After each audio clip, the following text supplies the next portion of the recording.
आज एक बहुत ऐतिहासिक दिन है मध्य प्रदेश की अर्थव्यवस्था के एक मील के पत्थर का। मैंने हमेशा कहा था कि मध्य प्रदेश की अर्थव्यवस्था आधारित है अपने कृषि क्षेत्र पर, और जितने भी आंकड़े आए, ये जीडीपी के आए, फलाने आए, मैंने ये सब जीडीपी बहुत देखी हुई है अपने जो मैं मंत्री रहा हूं, पर अंत में मध्य प्रदेश की अर्थव्यवस्था हमारे कृषि क्षेत्र पर आधारित है। 70% लोग मध्य प्रदेश के कृषि क्षेत्र से उनका जीवन जुड़ा है। किसान नहीं है, पर जो ट्रैक्टर चलाता है उसका जीवन कृषि क्षेत्र से जुड़ा है। जिसके किराने की दुकान गांव में है उसका जीवन, जिसकी किराने की दुकान गांव में है उसका जीवन कृषि क्षेत्र से जुड़ा है। जो कृषि मजदूर हैं, हमारे जो भोपाल और इंदौर के बाजार हैं, इनमें रोशनी है जब हमारी कृषि क्षेत्र में किसानों के पास क्रय शक्ति हो, खरीदने की ताकत हो, तभी ये बाजार चलते हैं। तो हमारे मध्य प्रदेश की अर्थव्यवस्था की नींव हमारा कृषि क्षेत्र है। और आज जो हमने वचन दिया था कि हम किसानों का कर्जा माफ करेंगे, आज हम इसको लॉन्च कर रहे हैं, इसकी शुरुआत कर रहे हैं, जिसका नाम है जय किसान कृषि मुक्त योजना। हमने इसमें मुख्यमंत्री का नाम नहीं दिया, इसमें किसी व्यक्ति का नाम नहीं दिया, हमने केवल इसका नाम दिया है जय किसान ऋण मुक्ति योजना। क्यों? क्योंकि ये किसानों के लिए एक तोहफा नहीं है। इसको मैं तोहफा का रूप नहीं देना चाहता। इसमें मैं बताऊंगा कितने किसान जुड़ेंगे, कितना खर्चा लगेगा, पर ये मध्य प्रदेश की अर्थव्यवस्था में एक इन्वेस्टमेंट है। ये किसानों की आर्थिक मजबूती के लिए एक इन्वेस्टमेंट है। किसान कर्जे में पैदा होता है, कर्जे में उसका जन्म होता है और कर्जे में उसकी मृत्यु होती है। और यही किसान, यही कृषि क्षेत्र जो हमारे अर्थव्यवस्था का नींव है, जब तक हम इस नींव को मजबूत ना करें, हमारी अर्थव्यवस्था कभी मजबूत नहीं हो सकती। हमारी बेरोजगारी दूर नहीं हो सकती। 20 साल पहले जो किसान का बेटा था, 30 साल पहले वो खेत में रहता था। आज जो किसान का बेटा है उसने पढ़ लिख लिया, उसने इंजीनियरिंग कर ली, आज वह बेरोजगार घूम रहा है। वो खेत में नहीं रहना चाहता, पढ़ लिया, वो ना गांव के लायक रहा ना शहर के लायक रहा। ये भी एक बहुत बड़ी चुनौती हमारे सामने है कि किस प्रकार से हम रोजगार के नए मौके अपने प्रदेश में बनाएं। मुझे 1 महीना भी नहीं हुआ जब से मैंने मुख्यमंत्री की शपथ ली। 25 दिसंबर को हमारी मंत्रिमंडल की शपथ हुई और मैंने केवल 18 दिन ऑफिस में बिताए। कुछ समय मैं भोपाल के बाहर रहा, छिंदवाड़ा चला गया था, दिल्ली चला गया था। मेरे पास कुल 18 दिन मैं ऑफिस में रहा हूं। और मेरा ये प्रयास रहा कि इन दोनों क्षेत्रों में, हमारे कृषि क्षेत्र में और हमारे नौजवानों के लिए, हम किस प्रकार से एक ऐसा नक्शा बनाएं ताकि एक नया इतिहास शुरू हो पाए।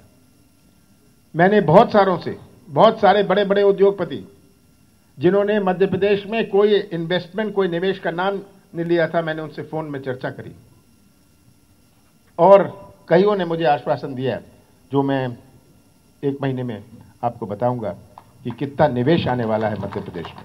निवेश आता है विश्वास के साथ, और जब तक निवेश ना आए तब तक हमारी बेरोजगारी की समस्या दूर नहीं होती। किस प्रकार की हम अपनी इन्वेस्टमेंट नीति, निवेश की नीति को ऐसा मोड़ दें, हमें कंपीट करना है, निवेश में हमें कंपीट करना है तेलंगाना से, आंध्र प्रदेश से, हरियाणा से, महाराष्ट्र से।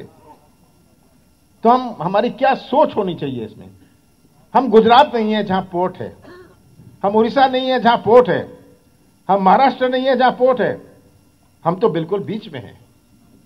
तो हमारी कौन सी नीति होनी चाहिए? हम किसी की नकल नहीं कर सकते, हमें अपनी नीति बनानी है और यही नीति हम अपने आप बनाएंगे।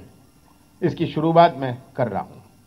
तो आज जो ये हमारी जय किसान ऋण मुक्ति योजना है, मुझे खुशी है, ये मध्य प्रदेश के इतिहास के लिए तो एक मील का पत्थर है अर्थव्यवस्था का, पर साथ साथ मेरे जीवन में भी ये एक मील का पत्थर है, क्योंकि एक इस फैसले से, मध्य प्रदेश की एक इस फैसले से और राहुल गांधी जी की एक घोषणा से 55 लाख किसान मध्य प्रदेश के प्रभावित होंगे। 55 लाख किसान, और इसमें 50,000 करोड़ रुपए का कर्जा माफ किया जाएगा। 50,000 करोड़ रुपए का कर्जा माफ किया जाएगा। ये फॉर्म भरे हैं, हमने 3 प्रकार के फॉर्म बनाए। इस पर मैंने कई मीटिंग करी हमारे अधिकारियों के साथ, जिनका पूरा सहयोग रहा, जिन्होंने पूरा सहयोग किया, क्योंकि मैं सोचता हूं कि इनकी अंतरात्मा भी कहती होगी, इनकी अंतरात्मा भी कहती होगी कि एक ऐसा कदम उठाया जाए। तो मैं उनको भी बधाई और धन्यवाद देना चाहता हूं, सब अधिकारी जो इसमें, जिन्होंने जुड़कर इसमें साथ दिया। इसमें 3 कलर की फॉर्म है। मैं जानता हूं कि इसकी आलोचना होगी, भारतीय जनता पार्टी कहेगी कि बजट में प्रावधान नहीं है। भारतीय जनता पार्टी चिंता न करे। आज मैं खुले मध्य प्रदेश को कह रहा हूं, ये हमारा वचन था, हम वचन को पूरा करेंगे। भारतीय जनता पार्टी को जो कहते हैं इसका बजट प्रावधान नहीं है, ये मुझे ना समझाएं क्या बजट होता है। जो बयान देते हैं ये खुद बजट नहीं समझते कि क्या बजट होता है। और मैं ये भी कहना चाहता हूं, जो मैं पढ़ रहा हूं अखबारों में कि ये गवर्नमेंट कब तक चलेगी, कब तक चलेगी। कोई कहता है 15 दिन में चली जाएगी, कोई कहता था स्पीकर के इलेक्शन में चली जाएगी। आप सब गवाह थे, पूरा मीडिया गवाह था। मैदान छोड़ के कौन गया? मैदान छोड़ के गए। जो मैदान में नहीं रह सकते वो मैदान में मुकाबला क्या करेंगे? मैं तो ये पूछना चाहता हूं। और अब ये कह रहे हैं कि हम गवर्नमेंट, प्रलोभन तो दे रहे हैं, देते रहेंगे, पर मुझे पूरा विश्वास है, हर कांग्रेस और जो हमारे साथी पार्टियां हैं उनकी निष्ठा पर पूरा मुझे विश्वास है। कोई प्रलोभन नहीं चलने वाला। ये अभी 5 साल बाद मैं हिसाब किताब दूंगा, जो ये हिसाब किताब नहीं दे पाए। 5 साल बाद मैं मध्य प्रदेश को हिसाब किताब दूंगा, मध्य प्रदेश के हर वर्ग को हिसाब किताब दूंगा कि हमने 5 साल में क्या किया। मैं तो हमेशा भारतीय जनता पार्टी से कहता था चुनाव अभियान में, आप ये सब लंबी चौड़ी बातें छोड़िए।